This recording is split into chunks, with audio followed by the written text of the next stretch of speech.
I thought she was just a little more tired than usual. After all, we'd walked nearly 5 miles that morning, and then she insisted on cleaning the windows before lunch. At 76, she still moved like someone decades younger, always full of energy, always doing just one more thing. That evening, we were watching our favorite quiz show, and I noticed her breathing was shallow. Her hands trembled slightly when she reached for her tea. I asked if she was okay. She smiled faintly and said, "Just a little sore.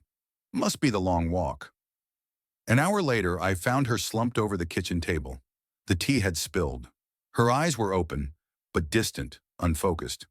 For a second, I froze. Then the cup rolled off the table and shattered, snapping me into motion. The ambulance arrived in 7 minutes. Those 7 minutes felt like a lifetime. They kept asking me what happened. Did she fall? Was she dizzy? Had she complained of pain? I didn't know what to say. All I could think was, she walks every day. She eats right. She's careful. How could this happen? But when the doctor came out of the ER, his words changed everything I thought I knew about health at her age. 2 days before that night, everything felt normal. It was a Sunday morning, the kind we both cherished. The sun spilled through the curtains, and the air smelled faintly of jasmine from the garden. I was making our usual breakfast, soft-boiled eggs, toast, and half a grapefruit each, while she did her stretching exercises near the window. "I think we should walk to the lake today," she said cheerfully, tying her shoelaces. "The long route. I need to hit my step goal." I smiled.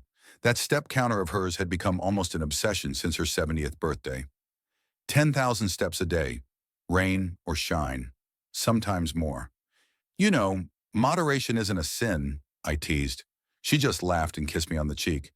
"Moving is living." That afternoon, we walked almost 6 miles. She didn't seem tired, just a bit quieter than usual. She rubbed her knees a few times and paused by a bench to stretch her back. I asked if she was okay. She waved it off. Later that evening, she declined dessert, saying her legs felt a little stiff. She massaged her calves during the movie, but still insisted on doing the dishes afterward. I remember thinking how lucky I was to have someone like her, so full of life and determination, so strong. Looking back, I realized the signs were there. The soreness, the swelling in her ankles that we blamed on just aging, the way she winced slightly every time she stood up from the couch. But we ignored them. She was walking every day, so how could anything be wrong? She was healthy, wasn't she? The paramedics moved quickly, strapping her to the gurney, monitoring her vitals, speaking in clipped tones I could barely follow. All I could hear was the static of my own panic. When we got to the hospital, they took her straight into emergency care. I was left in the waiting area with nothing but a styrofoam cup of lukewarm coffee and my own racing thoughts. It wasn't until a doctor finally came out, tall, tired, and holding a clipboard, that I realized how serious this was. "She's stable," he said, "but we're running some tests. Her body is showing signs of extreme muscular fatigue, joint inflammation, and unusually elevated cortisol levels. May I ask, has she been physically active lately?" I nodded. "She walks every day, sometimes twice, and she keeps busy, gardening, cleaning, errands." He nodded, but his expression tightened. "That may actually be the problem." I blinked. "I don't understand." He sat beside me. At her age, recovery time matters just as much, if not more, than activity. If someone over 70 walks too far or too often without proper rest, nutrition, or strength balance, it begins to break the body down rather than build it up, especially if it's done obsessively. I felt my stomach twist. "But walking is good, isn't it?" He nodded gently. "In moderation. But too much, especially without variation, hydration, or muscular support, can overwork the heart, stress the joints, and lead to what's called frailty acceleration. In other words, it can speed up aging." I felt like the floor fell out from under me. That night I sat beside her hospital bed. She was awake, eyes glossy, and her voice barely above a whisper. "Did I do this to myself?" she asked. I wanted to say no, to comfort her, but I didn't know the answer. All I knew was that everything we thought was helping might have been slowly hurting, and neither of us had seen it coming.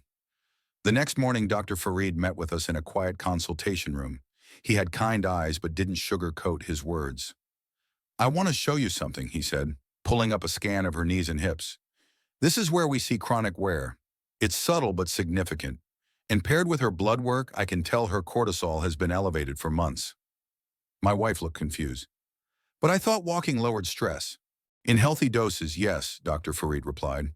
"But in older adults, especially over 70, long daily walks without recovery actually act as a stress signal to the body.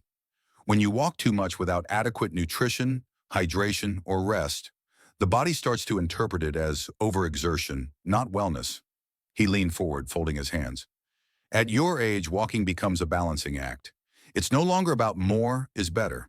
It's about smart movement, short, intentional walks, mixed with gentle strength exercises, stretching, and most importantly, rest." I could see her processing every word. Her face was pale. She asked softly, "So, was this my fault?" Dr. Farid shook his head. "Number, it's not your fault. Most people don't know this. Walking is promoted as a cure-all, and for many it's great. But over 70, the rules change." He explained further. "Too much walking can lead to joint degradation, especially in knees and hips already weakened by age. Extended cardio without strength training can break down muscle mass, increasing the risk of frailty. Repetitive long walks can raise cortisol and inflammation levels, two of the biggest drivers of aging. And finally, poor recovery, not sleeping well, skipping stretching, eating too little, can turn even healthy movement into a silent threat." My wife stared at her hands. She looked smaller somehow, like hearing this had aged her more than the walking ever did. Then Dr. Farid's tone softened. "But the good news? This isn't permanent. The body can recover. We just need to approach movement differently now." He pulled out a paper. "It's called the 70-plus Recovery Walk Plan.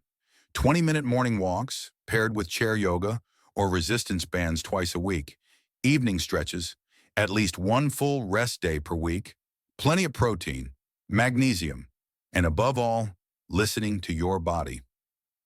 We left the hospital 2 days later, not just with prescriptions, but with an entirely new mindset. And for the first time we realized, it wasn't just about staying active. It was about aging wisely. At first it was hard. The woman who once bragged about her 12,000 daily steps now had to set a timer to stop walking after 20 minutes. She hated it, said it felt like giving up, that slowing down made her feel old. But the truth, she had never looked more alive. We started walking together, just to the park, once in the morning and again before dinner. Not fast, not for steps, just to breathe, to notice the way the trees bent in the wind, the way the birds landed on the fence without fear. And she began to heal. Her knees stopped clicking after 2 weeks. She slept better, through the night without that deep, exhausted groan when she sat up in the morning.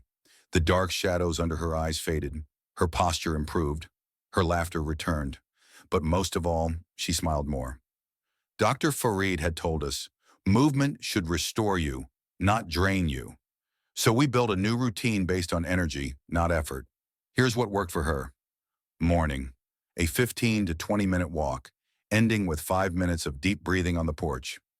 Midday, light resistance training twice a week. She used water bottles as weights. Evening, gentle stretching while watching her favorite cooking shows. Rest days, yes, actual rest days. No pressure, just reading, knitting, music. We also changed our food habits. More protein, like lentils, fish, and eggs. More hydration, 2 glasses of water before her walk. Magnesium-rich snacks, bananas, almonds, or dark chocolate. And something strange happened. The aches disappeared. She didn't need her old pain meds anymore. Her heart rate dropped to a calm, steady rhythm. Her hands, once always cold, were warm again. Even her memory seemed sharper. "You're glowing," I told her one afternoon. She blushed.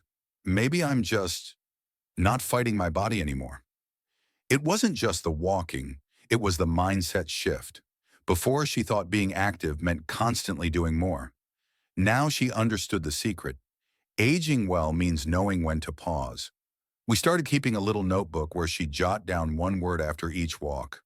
Peaceful, light, steady, joyful. Not once did she write tired. Not anymore. She wasn't walking to escape age. She was walking to honor it. It's been 6 months since that terrifying night. Sometimes I still wake up at 3 a.m., my heart racing, remembering the way she looked slumped on the couch, like someone had pressed pause on her life. But then I hear her soft footsteps in the kitchen, the whistle of the kettle, the quiet humming of an old song, and I smile, because she's still here. But more than that, she's truly living. We used to think being active meant doing more, going faster, pushing harder. But now we understand. Movement is not a competition with time. It's a conversation with your body. And if you're over 70, that conversation needs to be kind. I asked her the other day, "Do you miss your long walks?" She laughed. I don't miss hurting. I don't miss pretending I was okay." She said something then that stayed with me. I thought I had to keep walking fast to outrun aging. But all I was doing was walking past myself. The truth is, no one warns you that even healthy habits can hurt if they're done without balance, especially as we age. The body changes. It needs rest just as much as it needs movement. It needs stillness to heal. It needs sleep to repair. And it needs love, especially from the person inside. So here's what I'll say to you. If you're over 70 and walking feels more exhausting than energizing, if your knees ache, or you sleep poorly, or you crash midday, it might not be age. It might just be too much of the wrong kind of movement. Slow down. Not because you're weak, but because you're wise. And if you felt something while listening to this story, if it reminded you of someone you love, then please share it with them. Sometimes just one honest conversation can change everything. We learned that the hard way, but now every step we take is lighter, more mindful, and for the first time in a long time, we're not walking toward aging, we're walking with it.